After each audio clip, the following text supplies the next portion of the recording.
So Ayesha మీరా case after 19 years తర్వాత culprit ఎవరో తెలియకుండానే క్లోజ్ చేశారు.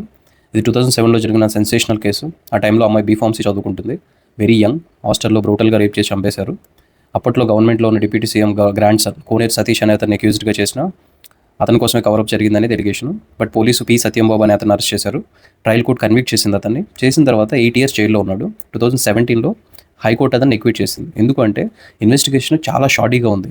అంటే కవరప్ చేసినట్టు ఎక్కడ సైంటిఫిక్గా లేదు. డిఎన్ఏ శాంపిల్స్ అన్ని ప్లాంట్ చేసినట్టు ఇవన్నీ ఉండటం వల్ల హైకోర్టు ఎక్విటల్ ఇచ్చింది. ఇస్తే పేరెంట్స్ మళ్ళీ కోర్టును అప్రూవ్ చేశారు.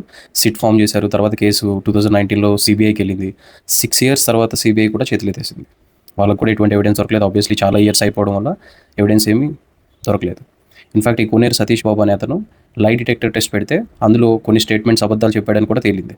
బట్ ఫర్దర్గా నార్కో అనాలిసిస్కి వెళ్ళడానికి కోర్టు పర్మిషన్ రాలేదు. బికాజ్ పోలీస్ దగ్గర మెటీరియల్ ఎవిడెన్స్ ఏమీ లేదు అంటే ఆ పర్మిషన్ తీసుకోవడానికి. సో ఫైనల్గా చేసింది ఎవరో తెలియకుండానే కేసు క్లోజ్ అయిపోయింది. Very sad.